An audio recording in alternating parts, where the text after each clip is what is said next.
Iisraeli õhuruum tuleb sulgeda, kuna Hezbollah, Iraani terroriorganisatsiooni haru, võib tulistada rakette. Mis on teie esimene reaktsioon ja mõte selle kohta? Iraanlased pole oma hoiakut muutnud ja kasutavad endiselt käsilasi nagu varemgi. Peamine neist on Liibanoni Hezbollah, aga ka Hamas ja Houtid.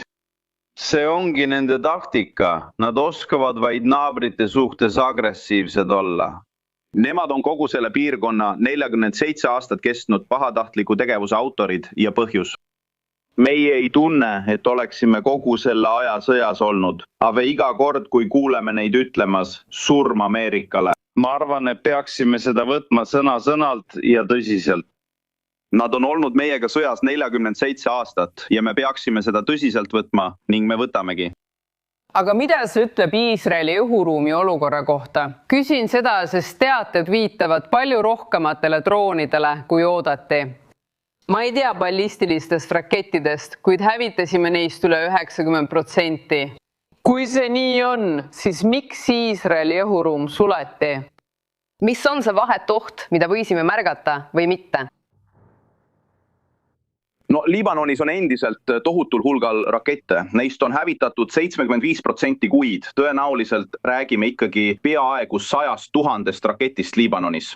Arvan endiselt, et seal on tuhandeid rakette, millega neil tuleb võib-olla veel tegeleda.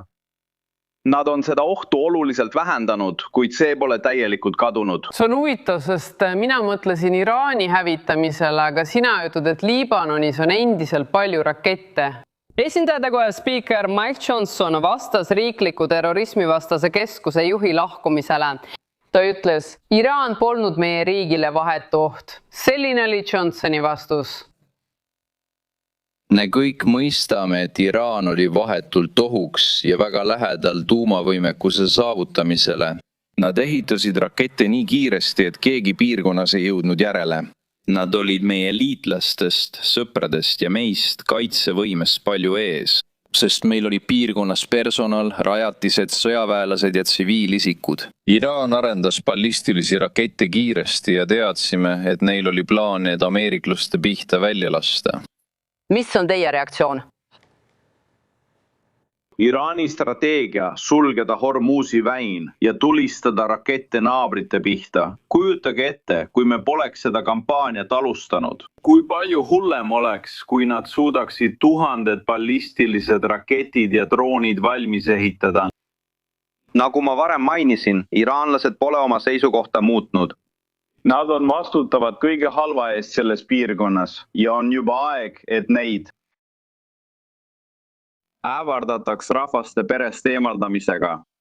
Ma soovin küsida 2 peamise juhi kohta.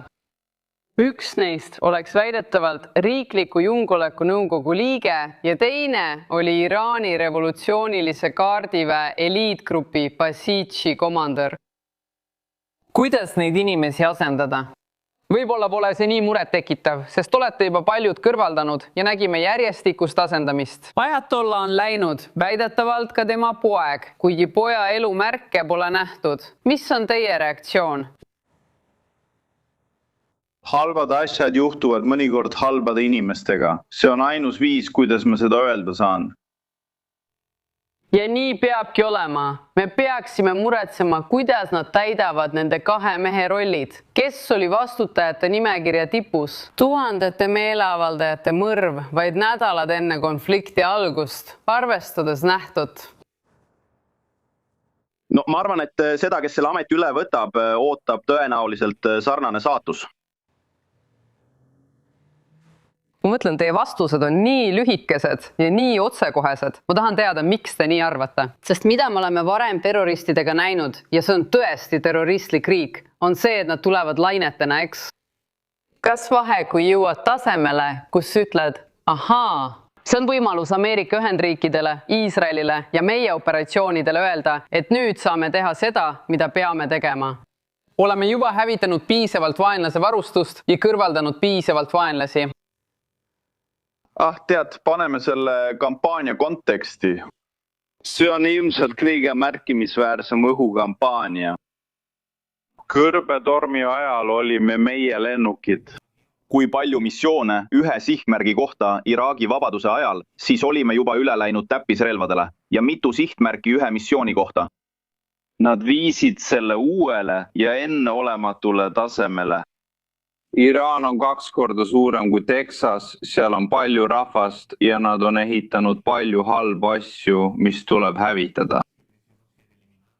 Tunnes tagasi juhtide järgluse arutelu juurde. Arvan, et kuni Iraani režiim püsib sellisena nagu täna, leidub seal alati inimesi, kes ei mõtle nagu sina ja mina, Harris. See on režiim, mis saatis poisse plastvõtmetega Iraani-Iraagi sõtta 1900-ndatel.